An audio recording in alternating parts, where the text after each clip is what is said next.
We're speaking with Ryan Bowers from The Bachelorette Season 8, and you're from Augusta, Georgia, actually, right? Just down the road, about 2 hours. Okay, so how did you get on the show in the first place? One of my best friends came to my training facility one day and said, "Man, we've got to do something fun with you, man. I think we need to put you on The Bachelor."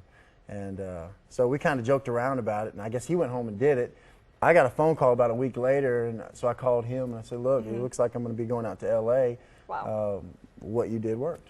So he kind of like nominated you, really. He nominated me, yeah. And I was doing some research. I saw that to get on the show, you have to do blood tests. You have to meet with like psychologists. Is that true, or is that just... you go through a ton of testing. There's so many tests that they do because they want to make sure, psychologically, are you healthy?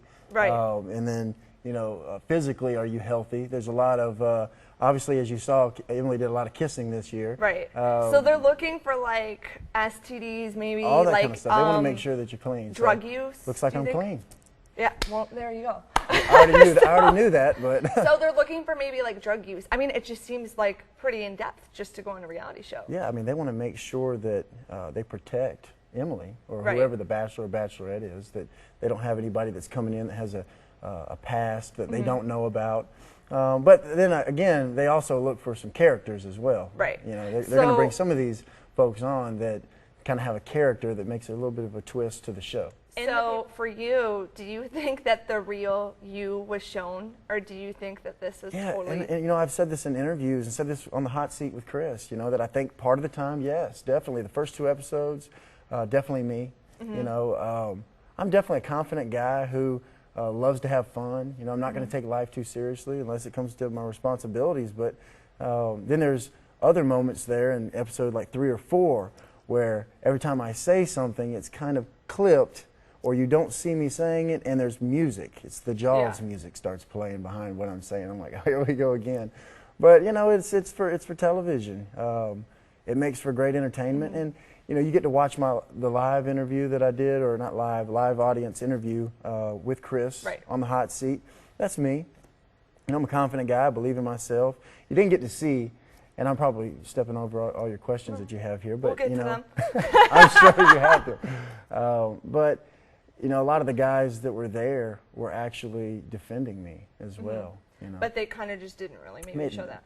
Yeah, and it's funny. I was tweeting and messaging a couple of guys saying, "Hey, if you don't want to get seen on television, talk about how good of a guy I am." Yeah. So they didn't get the airtime that they would have otherwise. So they talk about like how confident you are. Yeah. You're a confident guy. Do you have some insecurities? I think we all have insecurities, and I've overcome a lot of insecurities. I think growing up in school, in high school, I was voted best looking and stuff. And I think when you're young and you have a lot of attention on you, you're always conscious of what you're wearing or what you say, and that's hard for young kids. And I spend a lot of time training young athletes who are really good athletes, and they may have some of those same problems where all eyes are on them, and it's tough. I mean, you take a look at a lot of very beautiful girls, have a lot of deep insecurities, I found that out through dating some of them. Yeah. You also had some harsh words on the show, like you saying, you want a trophy wife. It's not harsh. Or, or the thing about, I don't want you to get fat, after having kids. Do you think that people maybe took that the wrong way? I try to look at this, because at first you're like, oh my gosh. Yeah. But your job is being athletic, training people, being in shape. Sure. Do you think that maybe that was taken the wrong way, and maybe you should have said something like, hey, I wouldn't let that happen to you. This is what I do for a living. We'll do this together. Yeah, I mean, I'm pretty frank with what I say and stuff, and off the cuff. And I think that if you get to know me, you understand exactly where my heart is and where those things come from.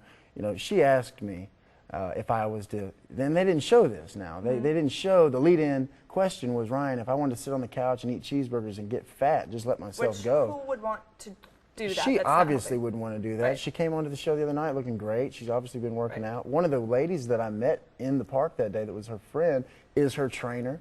Yeah. And she said, and you couldn't hear her, she was like, that's what I'm talking about. She agreed with me. But no, my response to that question was, I mean, I love you, but I just might not love on you as much. Right. And it was funny. Her friends actually laughed. They don't show that part of it. But so who is the real Ryan Bowers? Because obviously we can't really see it from just a reality show.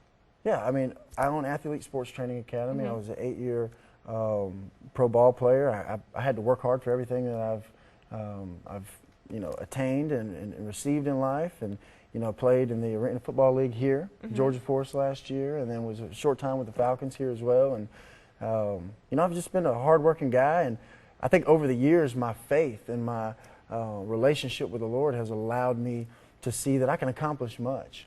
And I think so many people are hindered by their lack of confidence, their unbelief in self. And I teach kids all the time, if you don't believe in yourself, then nobody's going to believe in you. That coach isn't going to want to put you on the field unless you're sure of your own capabilities. So I'm sure of those things, and it's not that I'm going to be boastful about them, but I'm not going to back down from the things that I'm good at either. Right. You always talked about worldly gifts, and I just think the phrase is so funny. What are like worldly gifts? Well, I think when we talk about worldly gifts, and that's something that goes over a lot of people's heads that aren't involved in the church. Which is funny because in the church we talk about that. They didn't portray you as, I mean, looking at your Facebook page, you are a pretty spiritual guy. Yeah, absolutely. But they didn't really make you look like. They did, and they didn't. But they showed a lot of the times when I would say, my pastor said this, and they would show that, and they would show. If you pay attention to the show, you can see when somebody's going through something difficult. I'd be right there talking to him, and Tony, the night that he went home, I sat there and I talked with him. Charlie was having a hard time at one point, talking with him, and I made a point to really sit down with all the guys individually and get to know them, and that's why I've got great relationships with all those guys. I mean, Chris Burkowski, obviously from Chicago, young kid, and he's one of those that's obviously we can see how his attitude was the other night and how he was with Emily. Who, whenever you get told no, actually gets mad at the person. Right. I mean, they don't want to be with you. They don't want to be with you. If you want to, I questioned her, because she was kind of questioning herself, which you don't get to see a lot of that either. But other than him, and then Ari and Jeff, I think it was just maybe some jealousy there, because her and I did have something going there, and but I think that Emily wants other things, obviously based on the guys that she's picked, and that's good for her. Right. And back at home, you were actually involved with Aimee Copeland, who's someone we've been really covering. What have you done? That really affected me, and I haven't been able to do as much as maybe I would like to because I've been traveling so much. But the group of women, really incredible women in Augusta that helped and saw a need there and wanted to put this 5K walk on for her, came to me and told me about her story, and I'd heard already. And but the more they talked about her spirit and who she is, as an athlete, you desire to never quit, never give up, and she has that attitude, and she's facing real life issues. Right. And so for me to be able to step in and be a part of helping raise money for that, and then doing this date night dinner with Ryan that we're going to do next week. We raised some money there, and then you did the wristbands. We did these wristbands, and I brought you a wristband. Okay. It's if you see on the show, all the guys were wearing these wristbands. Right. I didn't even intend for that. I brought a bunch of wristbands for the guys, and you sold these like yesterday, and the money went towards the Aimee Copeland Fund. And I think we're going to carry that on through a little bit longer, because we saw that there was such a, that thing, people couldn't even get onto our athleteapparel.com website because so many people were hitting it and buying wristbands, and we were giving $1 for every wristband sold to her. Are you guys still going to do that? Yeah, I think we'll carry that on. Then we'll throw that on our website. Yeah, absolutely. We'll continue that. So now, are you still a bachelor? I'm still a bachelor. I've been out and about. I've been meeting a lot of people and stuff, and there's been a few young ladies that I've gone on dates with and stuff that I really admire and think a lot of. And going on the show really makes you take a look at what you're looking for. And I had done that anyway, but that was kind of a part of that 12 pointed list that I had. Yeah, I saw that was a pretty intense list. Pretty intense list, but you're looking for the person that you're going to spend the rest of your life with.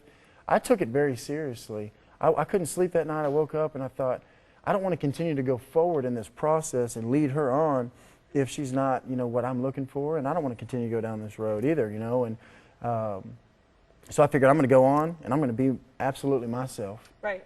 And these are the things that I'm looking for, and I want to share them with her. I think that she has the capability of being those things. They were all good things, loyal and, you know, have a great sense of humor, all that stuff. Are those things still kind of in your mind? Because I think when people think of the trophy wife, they might think of the woman who maybe sits at home, takes care of the kids. I mean, is that your type, or has it changed at all? If you know me, you know that that's the thing that I don't want more than anything else. But I want my wife to be a trophy, you know, and that's why I was playing. It was a play on words with her. You know, and so that was kind of a test for her too, to see, is she a glass half full or glass half empty? Is she going to take a negative look on something, or is she going to laugh with it and have fun? You know, ever since I've been here, we've been joking today. You know, I think that you got to have a great sense of humor. Well, I'm a really funny person. You are a funny person. I saw that on your interview with Constantine. Yeah, I'm pretty funny, so I get your jokes. Has this helped or kind of destroyed your dating life? Like, I would think of it as you probably get tons of women being like, let's go on a date, and then do they really care about you and share the same interests? I mean, see what you're saying. I thought you were going to ask me, does this make it where women don't want to go on dates with me? No, I mean, I'm pretty sure. Because my Twitter account is going crazy. People want to marry me on Twitter, you know, which is very, very nice. I know that they're just joking, but no, I think that somebody actually wrote me a message yesterday and said, you know, I feel like it's going to be very difficult for you now to figure out whether this person is true or just wants to jump on the fame wagon with you. Absolutely. And I think those are the questions maybe that Emily, as the Bachelorette, had going in. Are these guys interested in me, you know? And so that makes you kind of question those things. But, you know, again, on my list of 12 things, and I'm very, you know, I pay attention to a person, you know, and you can kind of see through whether a person really wants to be with you. Maybe not on a couple of dates, but as you go forward and you pay attention to the individual and what they're really interested in, you'll know where their character is. So have you learned some things since the show? I know you wore the blue shoes today. Oh yes, I did. Can you see those? I saw some people saying like that was a bad move. No, did you learn it? Listen, I was in L.A. I was with my football agent out in L.A. after the show, and I was walking down Rodeo Drive, and some ladies came running down, and they were like, "Hey, we saw you with the blue shoes on. We knew it was you." You know. So who do you think that Emily will pick? What do you think's going to happen? I just have a hunch that she's going to pick either Jeff or nobody. Well, Jeff, actually, there was an article that was just released today that he said you were the most hated person in the house. I think according to himself. Did you have problems with it? I didn't see problems with the two of you. But. No, I think Jeff and I got along early on. You know, everybody would sit out in the pool or whatever late night, you know, talking and stuff. And we spent a lot of time talking, and we got along really well. I think as time goes and guys start getting more, you know, into the girl, there becomes some issues there. And he and Ari and Chris, you know, I don't fall in love that easily, you know, and so I was pretty much looking at it like it's me and Emily, and, you know, and I was never mad whenever she kissed Ari. I was upset with the fact that she kissed Ari in front of all the guys. I was upset for my own self being there, trying to find somebody and realizing that it's probably not her. You know, she's going to kiss, the second week, she's going to kiss in front of all the guys, you know what I mean? And kind of, that's just not what I'm looking for. I mean, I understood that she already kissed him and kissed Chris. I chose not to kiss her on the first date that I went on with her. You know, it's not something that I wanted to do. But, you know, anyway, it's just not really a jealousy thing there, but I think that there kind of became a jealousy issue a little bit. And then, you know, as time goes, you spend a lot of time around somebody. I mean, 24/7, we're around each other all the time. And there's some different personalities there. So I think that I got along really well with all the guys that are, you know, more of your tougher men, you know, and some of the guys that were a little bit not so much, you know, we kind of maybe rubbed shoulders a little bit in the wrong way. And this on a positive note, what are your future plans going forward after this? Gosh, you know, it's tough. There's so many different opportunities right now. And, you know, that's one of the things I think that, you know, can keep you from being successful is having so many things on your plate and not determining one. And so I'm in a place right now where I'm trying to determine which avenue to go down. We got Athlete Sports Training Academy. That's going really well. So we want to continue with that. I've met a lot of strength coaches now in the NFL and in D1 football, and just learning a lot from them, and, you know, we're kind of trading notes, but I may continue to push that, you know, as far as we can. But then also we've got apparel lines coming up with Athlete Apparel. Then we've got opportunities in entertainment. Absolutely, yeah. That we can't necessarily tell you about right now. Right. Well, But we'll find out. Don't worry. you'll find out. Well, thank you for sitting down and telling us about the behind the scenes experience. We really appreciate it. I enjoyed being here with you guys at CBS, Okay. Jennifer. Okay, to learn more about Ryan Bowers, head over to our website, cbsatlanta.com. Click on Entertainment and Events, and we'll have more about these wristbands that some of the profits are going to go to Aimee Copeland Foundation. Absolutely. I'm Jennifer Banks for cbsatlanta.com.